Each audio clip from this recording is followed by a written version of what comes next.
What's going on, everyone? Welcome to another episode of the Mindset Podcast. Today, we are really and truly honored to be joined by Dr.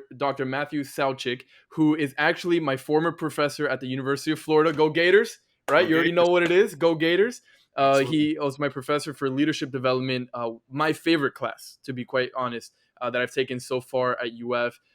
Definitely recommend it if you're going to UF. Take that class. Leadership development will definitely change the way you view leadership. I thought I was a leader, and then I met you, and I'm like, I got to get to work and do a lot better.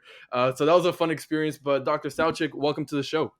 Thank you so much. What a nice introduction. I should have you kind of follow me around to other podcasts and just do the introduction. Thank you so much. That was very kind of you. Yeah, it's our pleasure to have you. And in true mindset fashion, before we get to the meat of things, we have to first pass you through our warm up round. And unfortunately, if you don't pass, we can't continue with this interview. So we're gonna have to leave it You're there. so So right. careful with your answers. The first one is, let's just say you're independently wealthy. You didn't have to work for money. What would you do with your time? That's a really, really wonderful question. It's funny today. I think this question's different for people because people are finding their passions more often. So even if you look like Elon Musk, independently wealthy, could stop working now and still works. And I think I follow some of that tradition. If I was independently wealthy, if I could do anything, I'd probably still be doing what I'm doing. I really, really love teaching, as you had mentioned. That is truly my passion, is this idea of teaching and engaging with students and leadership development. So I love that. I would still do that. I think with teaching, it is hollow unless you go out and work with organizations. So that would be something that I would really want to do, to bring that back into the classroom. But a lot of everything that I would choose to do, whether it was writing books or working with organizations, would always be to help to inform teaching. Now, the truth is, if I was independently wealthy, the one kind of side gig that I might want to do that I've always had a passion for is I'd love to open up a beach bar. I would love to have Okay. the number Nice. one beach bar in the entire nation. I love going to beach bars. That has been one of my hobbies. There's a list on Florida's best beach bars, and I've been able to cross off, I think, 9 out of 10 of them. So really excited about that. But I do like beach bars. I think there's something really Wow. humbling about the beach being part of your environment and not screwing that up, and then making sure you contribute to the health and well-being of people who are on vacation or engaging in that pause that they need in their life.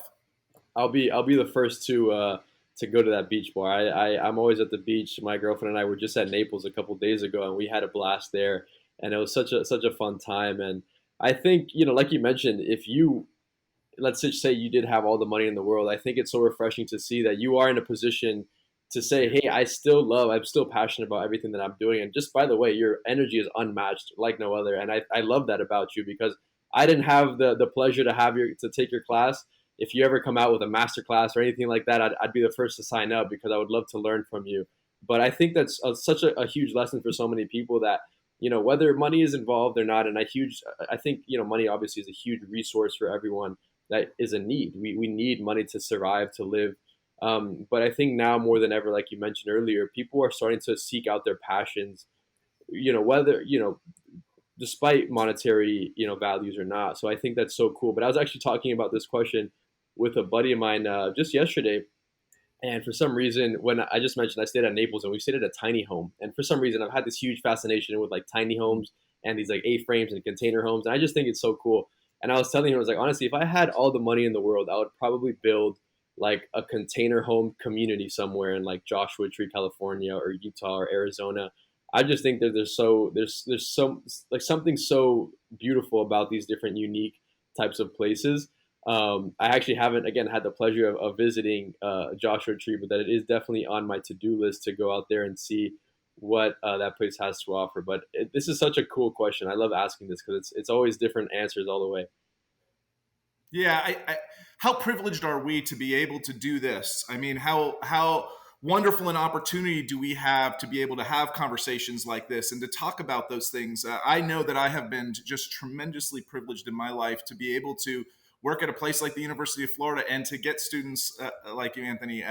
I am always amazed when I step into the classroom how much I learn over a semester, how much I engage. The practice of leadership is something that's always fluid and is always changing, and how much I learn throughout a semester. So I think that's the reason, is just how blessed am I to be able to go into a classroom with 100 other just like-minded, engaged, critical thinking students who continually push me, want the best out of that, and then to have an opportunity to write about it and to explore it and to really work on my own growth with it. So yeah, it's never passed up on me, the opportunity that I've gotten, the chance to be in my life where I've just been blessed to do exactly what I would do if I had the chance to do anything. And it really, when it comes down to it, how are we using those things to then give back to our communities and give back to people is just so important. Yeah, and I'd like to give credit where credit is due, and I think teachers, professors, sometimes they go unnoticed, and I think that you are really the ones paving the way and like raising these next generation leaders like Anthony and myself, and the ones to come. So I think that is definitely something important, and I can tell that you take that role very seriously. And again, I appreciate that.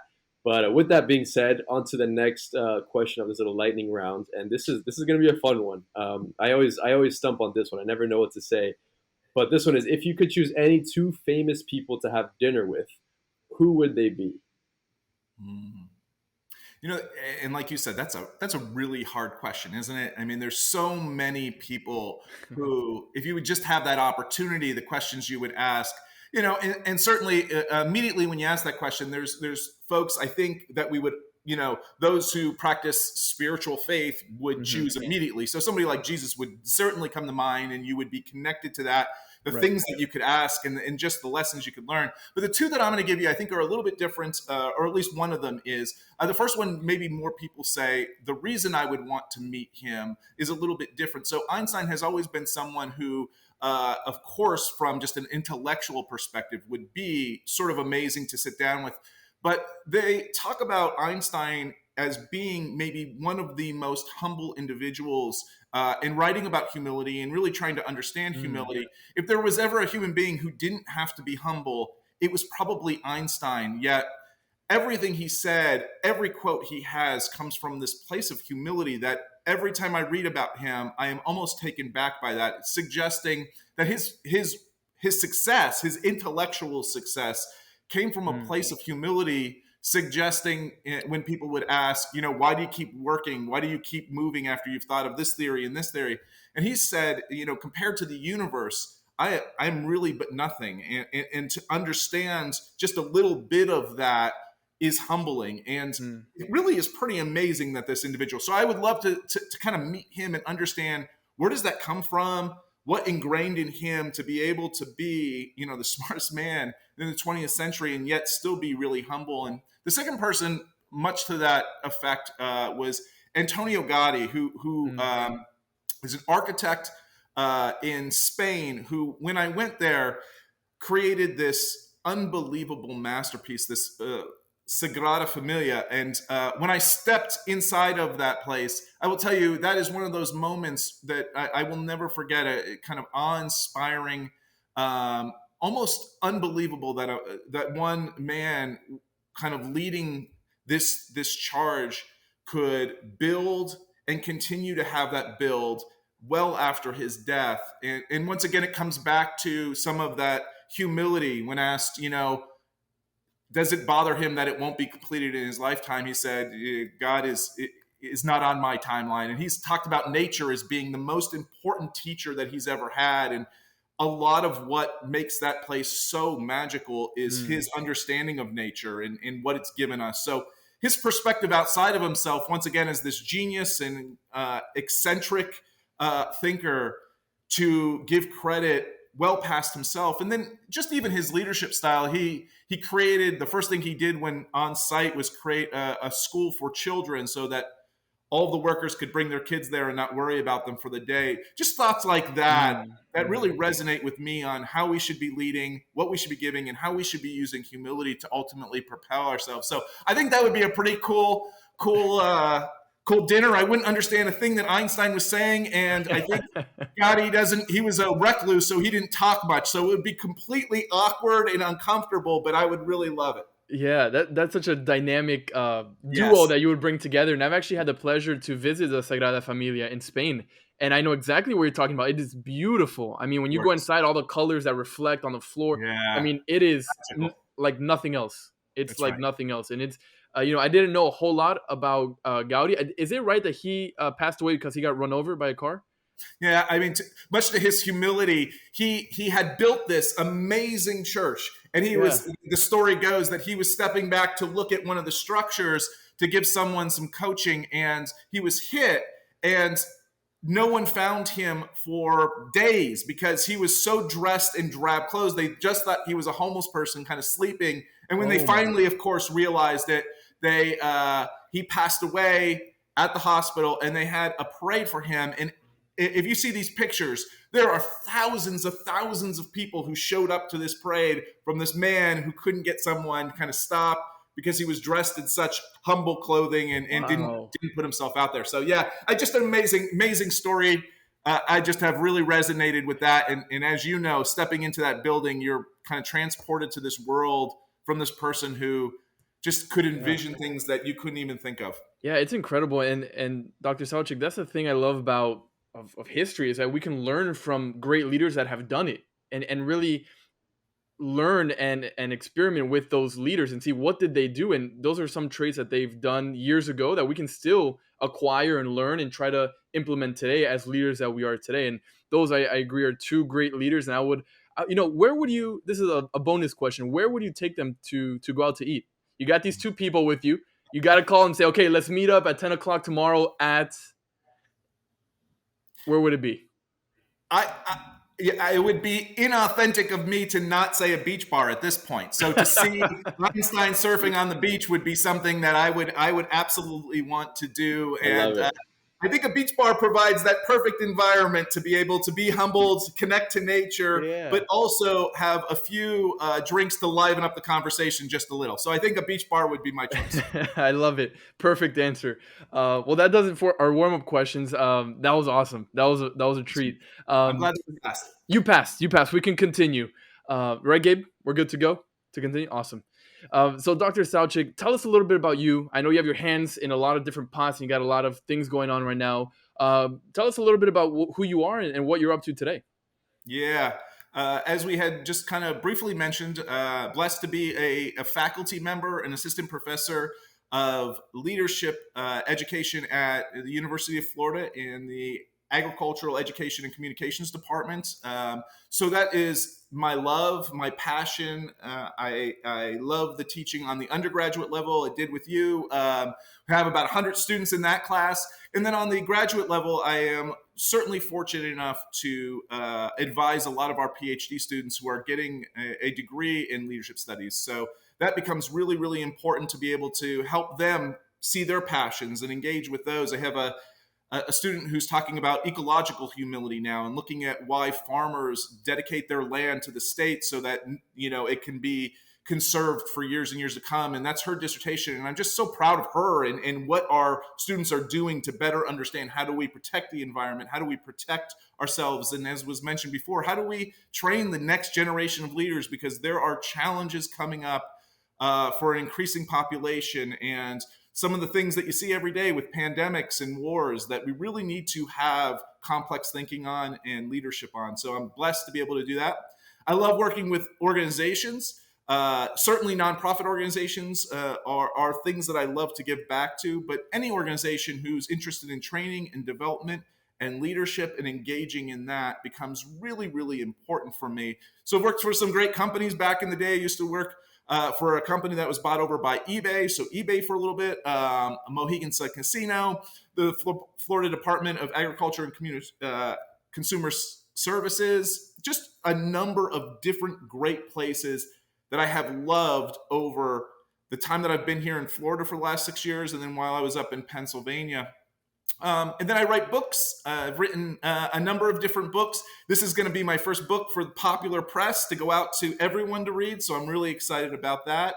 And probably the most important thing for me is I'm a father. I have two amazing kids who just love so dearly and keep me gray-haired and learning every single moment. And that becomes really, really important, is to be able to fulfill that role that I have, and being the best father I can be.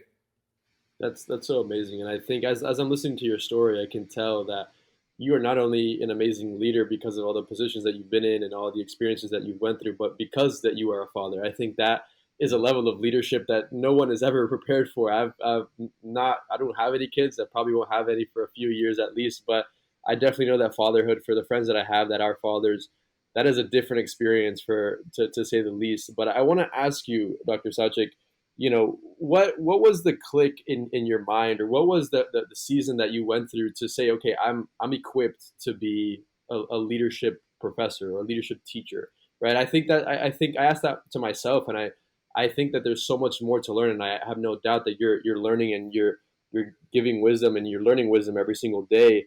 But what was that process like of you becoming a professor? And did you ever experience maybe imposter syndrome of, hey, I don't think I'm equipped for this. I don't know what to tell my students. What was that process like to be able to teach not only students, but also to equip organizations and companies to be able to equip their leaders for tomorrow? Yeah, that's such a wonderful question, and I think it ties into some of the stuff that you were saying about fatherhood. Whatever made me ready to be a father and be responsible for two human beings, and whatever made me be able to think that I could give advice or talk about theory or train leaders. In fact, and I think I often give the story about my kids. When we had two boys, there was two things that became really important, my responsibilities. Now, I'm responsible for a lot of things, but these two things really fell in my area. The first is the birds and bees talk, and I can't wait to give that to them when they're like 45 years old, and I have it all ready, and I'll finally be ready to do it at that point. The second was potty training, and I've often, when introducing myself, talked about this story, the potty training story. So Carter, who was my firstborn, when he became 3, it was important that I started to talk to him about potty training, and I did what any good professor would do. I would research, and I asked questions, and I found out what everybody else did, and I did themes and analysis, and really figured out that the best way to teach him to potty train was to take these Cheerios and toss them into a bowl.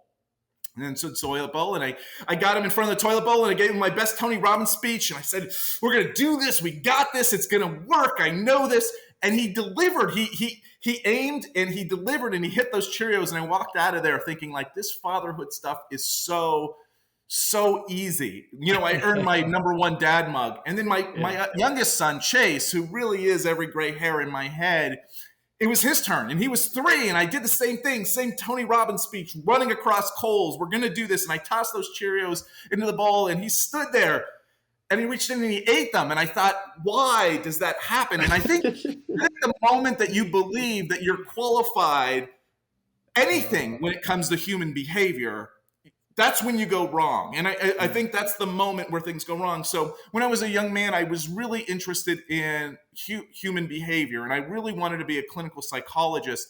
And I did an internship in college, and I was there for about 15 minutes, and I got hit in the back of the head with a fire extinguisher, had to go to the hospital. And like 16 minutes into that, I was like, I'm not doing this for the rest of my life. I can't do it. I'm not equipped to do this. So I had to find another profession that I would be as passionate about. And I love this idea of human behavior. And I had an amazing college professor back then who introduced me to industrial organizational psychology. I wasn't as interested in unions. I wasn't interested in contracts, but I was really interested in training and development, which I fell in love with leadership. And then I went off to Columbia University, where they had a great leadership program, and then Gonzaga University, where I got a PhD. And the truth is, if the one single advice I can give to folks on the podcast about the question you ask is, I truly believed back then, if I could learn as much as possible about a subject, that I would find somebody who would be interested in it and could help me make a living for this. And this was before colleges were hiring leadership professors, and this is before there was a ton of consulting. But by learning as much as I could about this subject and really becoming an expert, and then having a great deal of passion for it, I found people who believed what I believed, and it just kind of naturally came together from there. And boy, I'm blessed to have the University of Florida believe what I believe, and to be able to teach students who believe what I believe, and talk about leadership as being important. And you couldn't be more right. The moment that I believe that I know about leadership is the moment that I'm completely wrong. And I think that's the humility of all of this that suggests, how do we learn every single day until the day we take our last breath? How does every experience we have shape our perception, shape our thoughts, shape our actions so that we can be the best leaders we can be? Yeah. No, that is amazing. And you know you're a great professor when attendance isn't mandatory and people still show up to class. I That's right. remember I would go to all of your classes and I would look back and see towards the end of the semester, okay, are people really bought into this? And I mean, there's people there. Maybe not as many at the beginning because you have those people that for whatever reason will come, but you still have a full classroom and I would talk to other classmates and they would enjoy the class. And me personally, what I enjoyed about our leadership development class is that my definition of leadership from the first day that you made us write what our definition of leadership is to the very last day was I put the two side by side and they were drastically different. And then I would look at all my definitions of leadership between the first and the second day of school and of the semester, and every single one was developing to what I had at the end. And even today, looking back at what I wrote at the end of the semester, my definition of leadership is different today. And I remember one of the things I took away also was that when we define leadership, we have to be mindful of the context, right? To one of your lectures that you gave, we have to be mindful of the context because a leader a century ago or the leadership characteristics that we would want from a leader a century ago are different characteristics than we would want from a leader today. So I'm telling you, this class was fantastic. If you do come out with a master class one day, Gabe, we got to put you on that because it was next level stuff. And Dr. Sowcik, I'm sure we're going to get into your classes a little bit more now in a second, but I want to jump to this next question. And that is, well, you're in the process of writing your book right now called The H Factor, which we've been anticipating for a while now. So I'm excited that it comes out this Friday. By the time this episode airs, it will already be out. So make sure we go get a book. It's called The H Factor. Explain to us what the H Factor is. Yeah. No, thank you so much. And I think, just hearing those sort of things, how definitions change for someone who's clearly going to be so impactful with leadership is the reason you would teach. And I appreciate those statements so much. So yes, I've been really studying this idea of humility for the last decade. I have been so passionate about it. A lot of the reason I came to University of Florida was I had more time to be able to write and dedicate to this particular chapter of my life. I wanted to be able to provide something that I believed was really important in this area of leadership. And H Factor tends to be the mindset of humility and how it impacts leadership. And not just leadership. I think you can be a good leader without humility. And we've seen leaders be good without humility. But if you want to go from good to great, if you really want to be the best leader you can be, humility has to set the foundation for that. And I think previously, in many decades past, humility has been seen as something that is lower than, or you have to bow down to, or you can't practice and also be a good leader. Like you said, with context, we're finally at a point in which not only is humility and emotional intelligence and some of those other characteristics that may have been frowned on before, but humility being embraced more, it's actually going to be really critical to deal with these complex challenges that we have. So things like pandemics and wars, really difficult problems for your generation. And, leading up now is going to be this foundation of humility. And I talk a lot about humility not being that lower than, less than, but really being just a proper perspective. How we see ourselves. Can we see ourselves accurately to who we are, our strengths and our weaknesses? And can we embrace that? Can we engage that, knowing that? And then a proper perspective of others, how we need others to be able to lead and how others need us. And then the final piece is a proper perspective of something bigger. And that might be spiritual, but it also might be purpose and passion. What's your purpose and passion? And how are you connecting that with others to something much, much bigger? And I think when you talk about just attendance, the reason that happens is because I certainly know what I'm good at. I certainly don't know what I'm good at. I know that students in that class are tremendously important. And I know the students think that I add some value. And then the final piece is collectively together, we have a purpose to learn something above and beyond just ourselves. So how do we give and contribute to that? And when you're able to do that, your classroom's better, your organization's better, your community's better, your family's better, and humility really lays that foundation.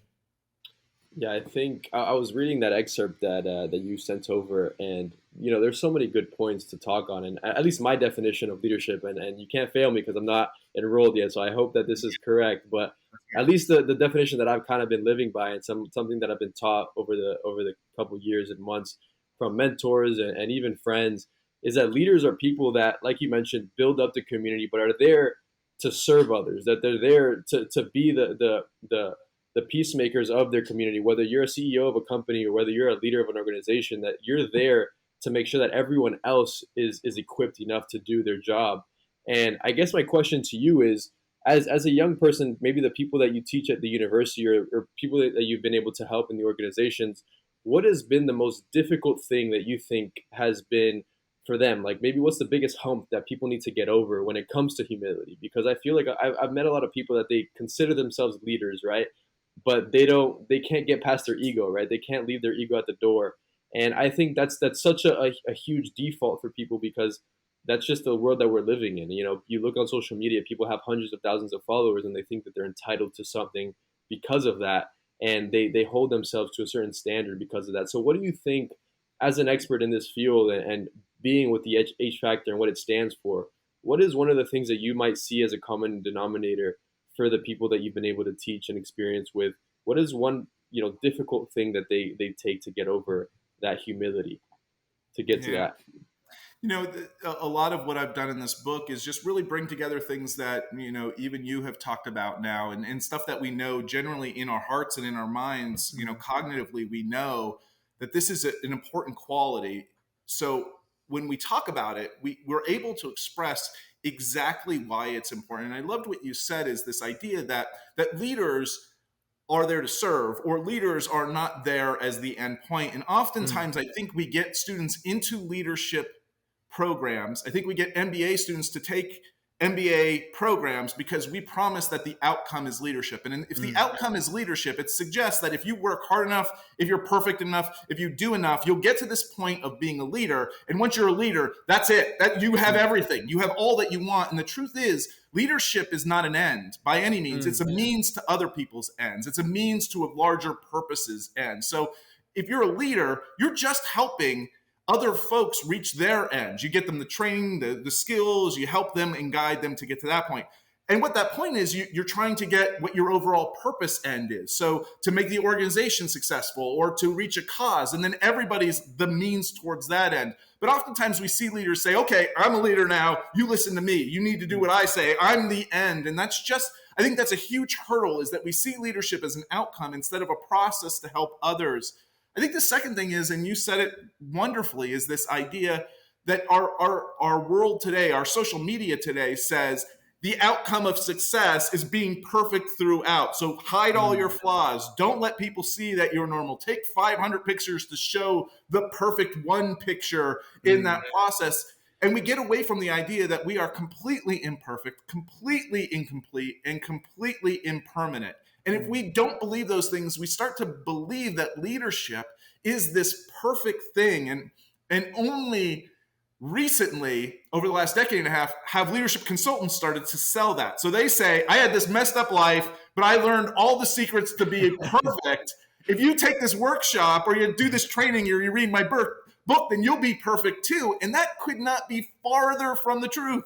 Leadership consultants are absolutely imperfect and incomplete and don't know what they're talking about. And all they're there is to be a means to help other people realize they're imperfect, incomplete, and that working together we can grow. And that idea of growth becomes really the outcome. How do we continue to grow every single day, getting better, engaging more? And then I think the final piece of this, to answer your question, is that leadership was birthed and comes out of this Western philosophy, the United States. We are a hotbed for the Western philosophy. We talk about it. So this individualism, this individualistic kind of perspective, go get your American dream, suggests that you can do it alone, you can make it on your own. And the truth is, a collective philosophy always works kind of better when we're talking about teams and organizations and engagement. I'm not suggesting people can't work hard and have grit and resilience to get what they want. That's absolutely true. But you can't do it alone. You're going to have to realize that every success you have comes from engagement with others, connection to others, understanding what others need, and then understanding a much bigger purpose, how it contributes to the overall world. So absolutely. Yeah.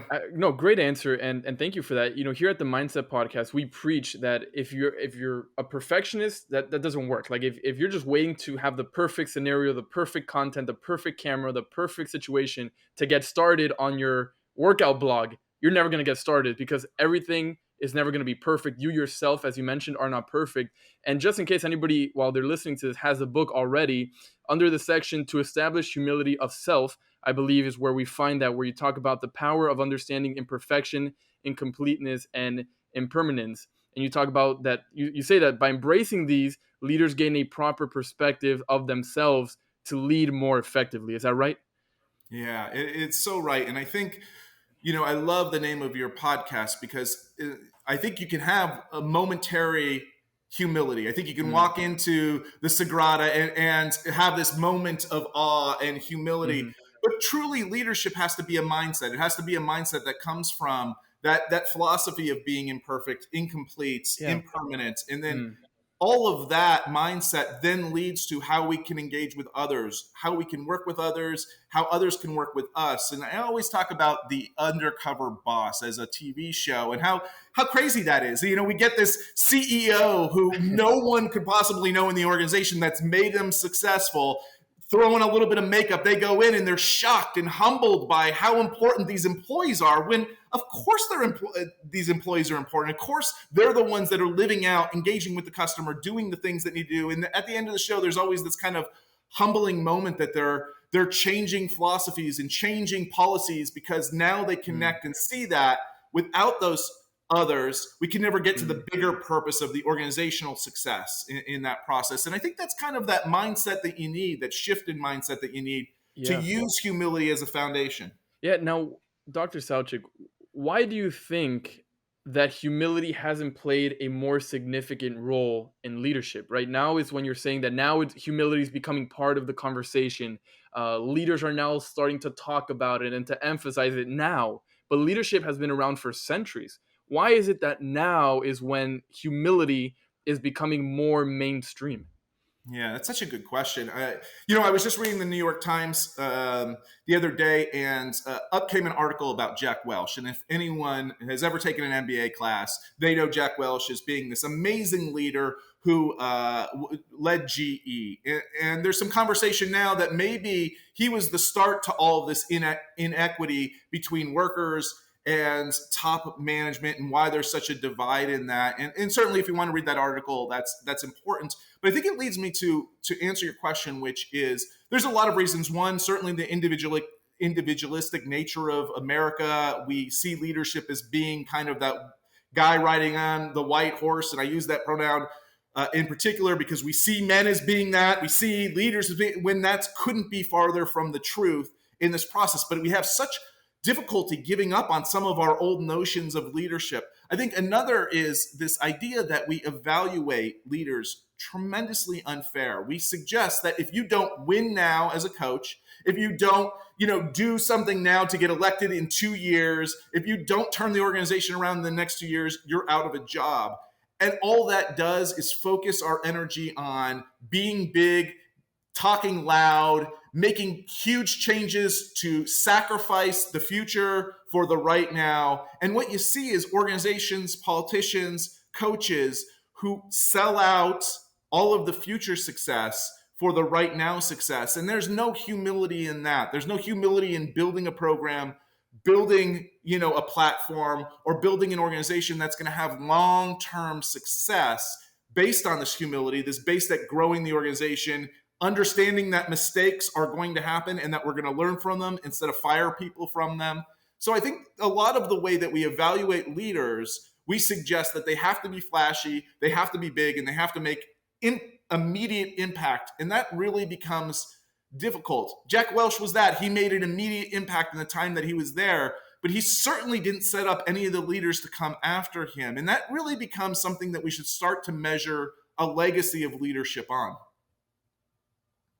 Yeah, I think that's such a huge misconception that we have in our society, that again, we put these leaders on such a huge pedestal that we expected them to do X, Y, Z. And then when they don't, when they downfall, then we're all disappointed, right? Because again, like to your point, we're imperfect. We're not perfect human beings.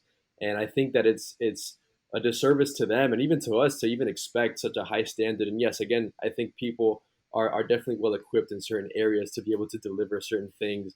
But I think it's just such a huge, you know, I guess burden of pressure to put on some of these people, especially if they've never even been in a position like that of leadership. And I heard a quote recently, and it said, "Leadership is not done in a day; it's done daily."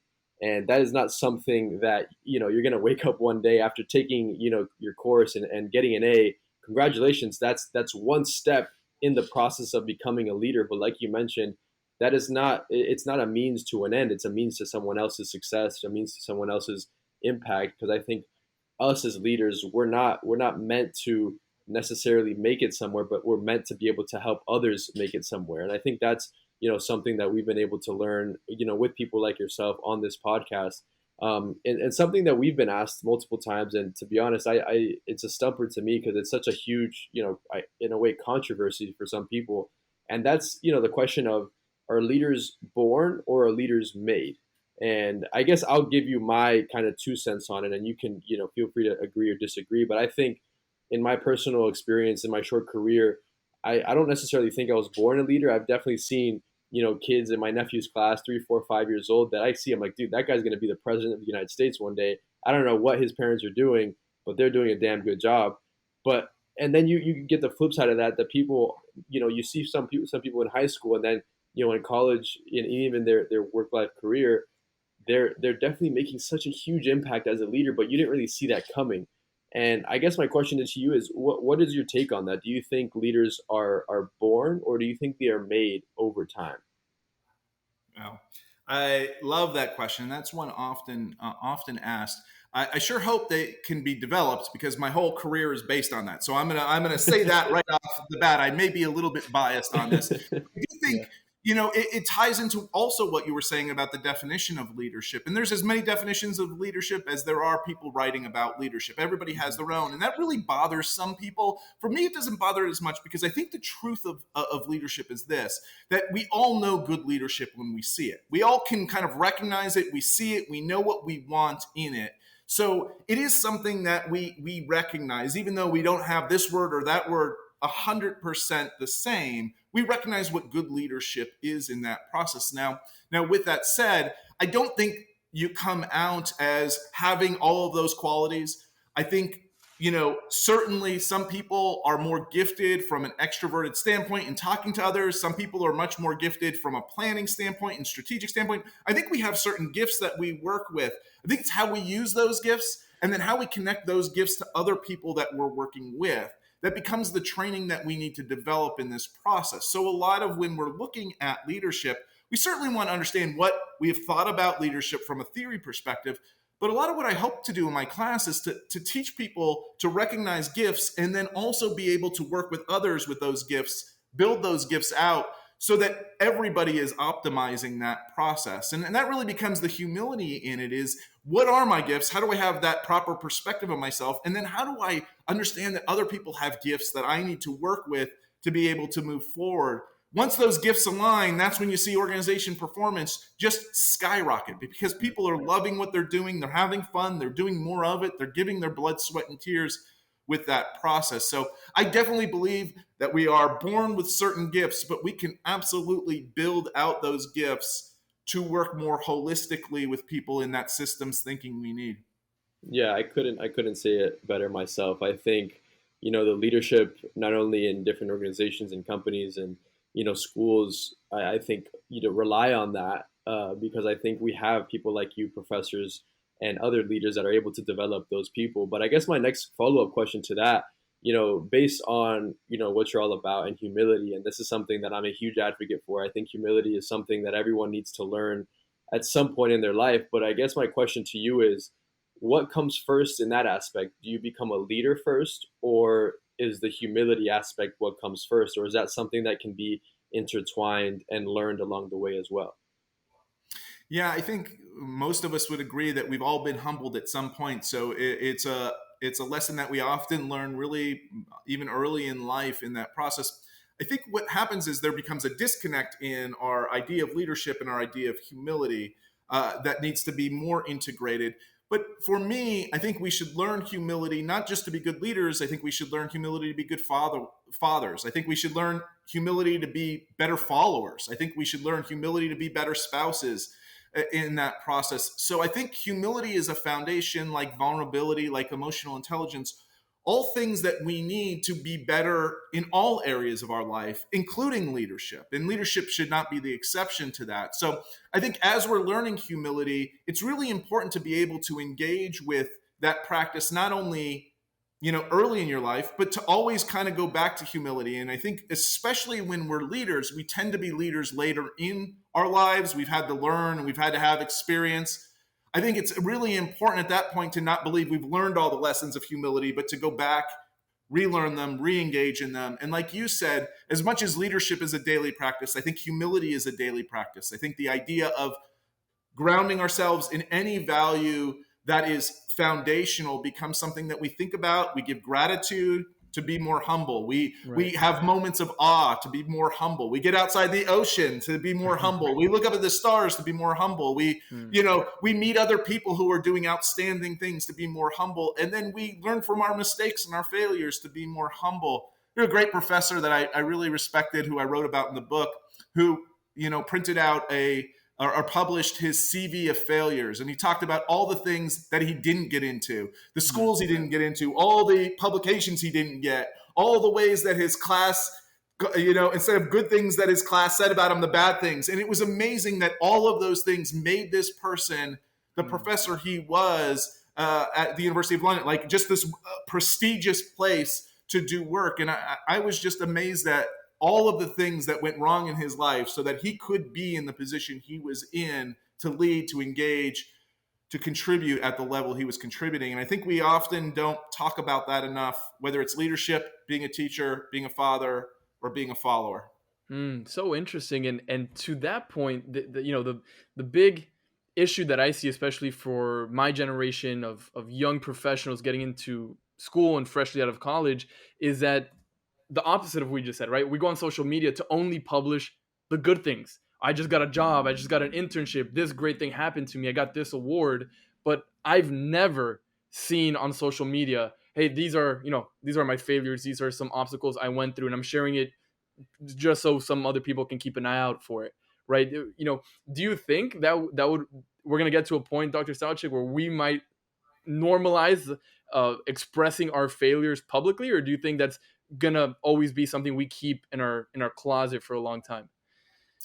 There's a point that I make in the book that becomes really, really important to me. Not only am I worried about us not getting to that point where we can talk about imperfections, I see more and more leadership is really celebrating this idea that being a leader is being perfect. Just about a week and a half ago, I saw like a meme or a post in LinkedIn that said, if your leaders return their shopping carts, and then underneath it said all leaders if you're not big enough to do the small things, you're too small to do the big things. And there is zero research that suggests if you don't return a shopping cart, you won't be a good leader. There is a little bit of research that I found that suggests if you have a lot of shopping carts in a public place, it's more likely to increase trash.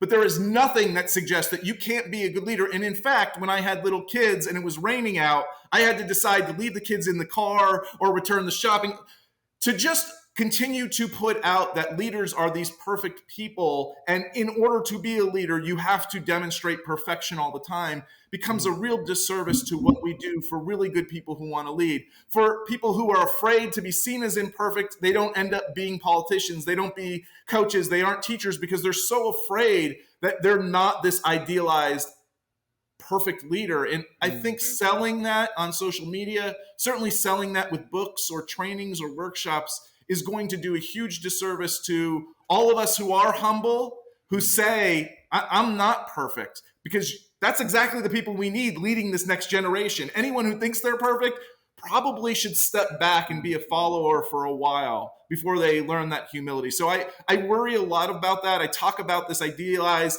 perfect leader that we put out there.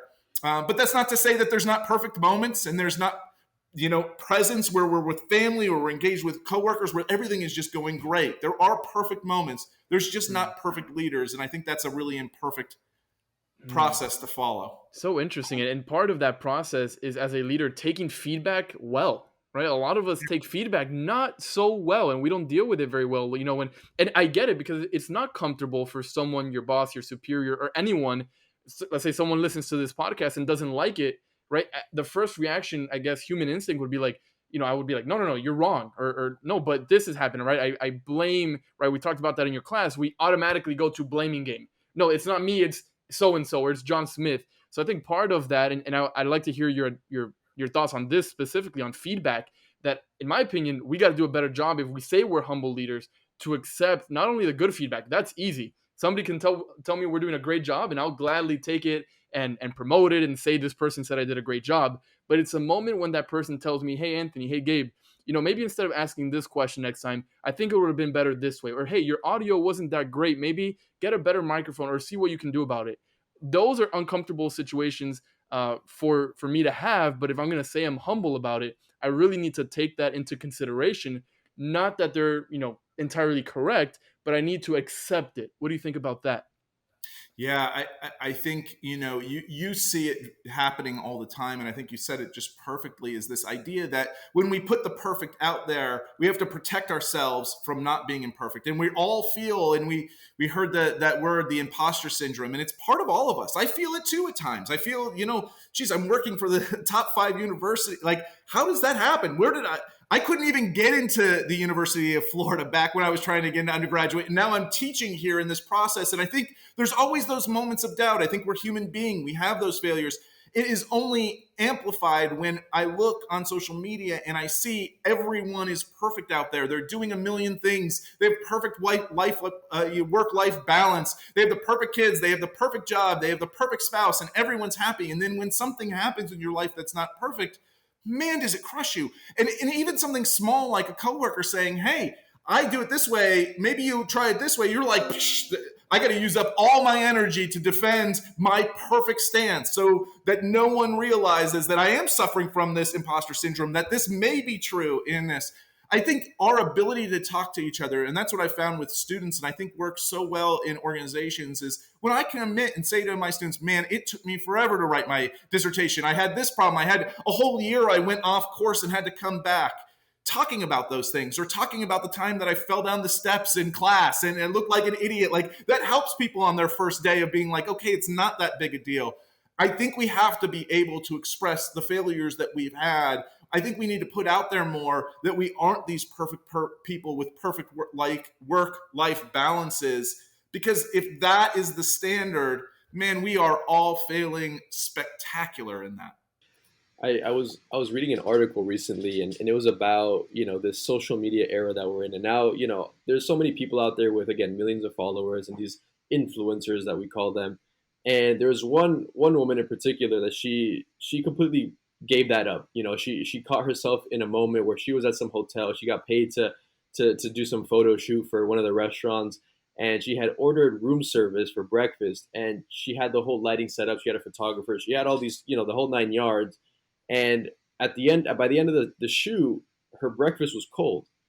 And she, that was like the kind of, the light bulb moment where she's like, why am I doing this? I can't even enjoy, what I'm getting for breakfast, because I'm so, interested. I'm so worried about being perfect, about getting the perfect shot, getting the perfect lighting, getting the perfect this, getting the perfect that. And I think, to me, that was a huge eye opener. And I think, we're definitely trending in the direction of, these influencers, at least for me personally, the people that I look up to and the people that I draw inspiration from are the ones that embrace their imperfections and the ones that really take in that self-awareness. Because I think there is a huge level of self-awareness that it comes, whether you're a professor at a university, whether you're, someone that has a podcast or a YouTube channel, or maybe you're just a regular 9 to 5, person with a cool job. I think there's definitely a level of self-awareness that you need to partake in and really, take a step back and see, like, what am I worried about? What are my priorities, right? And I think you can definitely attest to this about, you're not necessarily worried about being perfect for your kids or for your students, because you just mentioned that you kind of embraced that fall down the stairs when, on your first day, because you wanted to make everyone else feel comfortable. And I think that's a perfect example of what humility and leadership looks like, because there are so many of us that look up at these leaders that they're just portraying these perfect moments, when in reality, in order to be relatable, we have to be able to embrace those little moments and really take advantage of those and show people, hey, it's okay to be imperfect. I just think that's such a huge lesson. Yeah, I think you're so right. I think that social media is a really great example of this, isn't it? And some of those individuals who make a tremendous amount of money, getting likes and subscriptions. It's like politicians who are trying to get votes and coaches who are trying to get wins. And if the only reason you're doing something is to reach that outcome, you're missing the present moments of why you got invested with that to begin with. And that's really, when we talk about perfect moments come in presence. There's this great book called Chasing Daylight from the CEO who passed away, found out that he was going to have cancer, passed away shortly after, and he wanted to write one more book. And he talks about those present moments, being present, and how that changed in his life over the last 6 months. And that he had more perfect moments in that 6 months than he did his whole life because of how present he was. And if we're consistently worried about the lighting and the mic and the people and what everybody's doing, we're missing the meal, and we're missing the camaraderie, and we're missing the talking about and engaging with others in that moment. And it's true with everything. The best moments I have in my class are the moments where I'm able to engage with a student and be present in that moment. And we just talk about something that we weren't going to even talk about in that day. And we all laugh and we all engage. And those are the moments I remember. I don't remember, I got through the lecture and it happened, or at the end of this school year, I got this because this happened. I think all of those things become important. You want to focus on your goals. Stephen Covey said it wonderfully when he said, keep the end in mind, in that process. But we really, really want to, once we understand where our passion lies and where we're heading, the direction we're heading in, to be really present in the moments that give us joy, because certainly the outcome isn't guaranteed. My son has started down that path of being a social influencer. He has poppets. Nice. This is the thing that he loves in his life, is these poppets. Yeah. So he's ranking his poppets, and he got 1,500 people to like this thing. And this was like outrageous, and he was calling everybody, and this was great. And the very next day he posted it, and he got 35 people, which is 35 more than he had it before ever getting that other amount. Wow. And he was so disappointed, and he was so upset that it didn't reach what the first one reached. And we had to sit down and talk about, why was he doing it? Was he doing it because he just wanted this outcome, or was it that he loved these poppets and he was really engaged with telling people about them and having conversations around them? And that, as soon as we have any level of success, we start comparing ourselves against that, and instead of remembering why we love doing what we love doing. So important, and so much great value that you've given us so far. So thank you for that. But as we wrap up here, I can't let you go without asking you, what has been your favorite part of writing your book so far? I know it's been a journey for you. It's been a great goal of yours, and it's just around the corner that is about to be published and released to the world to read. So far, what has been your favorite part about writing your book? I love that question. Writing this book, it's like giving birth to some degree. Like it's all you think about. It's all you put time into. You have deadlines. You're moving forward. But as true with everything in life, I think it's an amazing book. I hope people will read it and give me feedback with it. But the best part for me has been the community that I've made throughout this process. I got to go and do a writing class. I went back to class to learn how to write a popular press book. So I took classes every Wednesday night with this wonderful book teacher. I'll certainly share a link with you. He does a class, and there was 15 of us on there, and we became this really great group of folks who were kind of supporting each other, working to write, a 300-page book in a year. It's almost a page a day sort of piece. And then the people I interviewed for the book, I met people like Laszlo Bock, who was the vice president, used to be the vice president for human resources at Google, who is just ridiculously busy and found time for me to talk a little bit about humility. Edgar Schein, who has written unbelievable books and set our foundation for how we understand culture and organizational culture, sat and talked to me for hours about our passion for leadership. I talked to people, Jennifer Steller from the University of Toronto, who did and published a piece on awe and humility and how they're connected. And she was shocked that someone had read it. And then we nerded out on it for an hour and a half and learned so much from her. And then just so many important people in kind of this process that really have become friends And I'm still feeling that with these podcasts. I reach out to people, and people are so interested in talking about this, engaging with this. And this is a unique moment for me and you. We've had a chance for me to be professor and for you to be student, but not to be colleagues, and to have this engagement and to have this conversation and to really engage at that kind of level where we're both just interested in something and we're trying to make the world a little bit better. And that's been the best part of this book for me. I can't think of anyone else better than you to write this book. And I want to take this opportunity, as I have already on this show, to really thank you for what you do. You're really making an impact on so many lives. You have no idea how many leaders you are, mini leaders, like I like to call it, that you are creating, me being one of them. Because I still have my notes from your class, right? The great man theory, all these examples that you shared with us really resonated with me. And that's what a professor should be about making an impact on students. You certainly made an impact on mine, and I'm sure hundreds, if not thousands, of other students alike. So thank you for what you do. I'm definitely going to be purchasing this book, as will Gabe, and hopefully a lot of our followers. This episode will be out when this book is out, as I mentioned. So where can our viewers go and find your book or learn a little bit about yourself? Are you on LinkedIn, social media? Is your book on Amazon? Where can we learn about you and your book?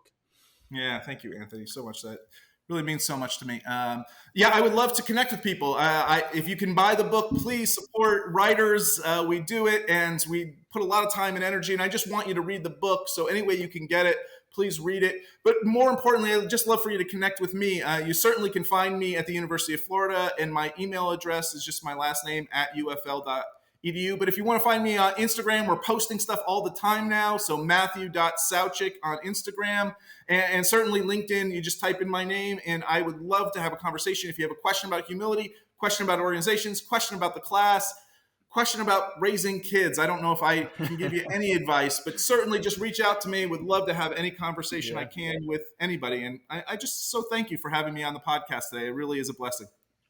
Thank you so much for being here. Thank you.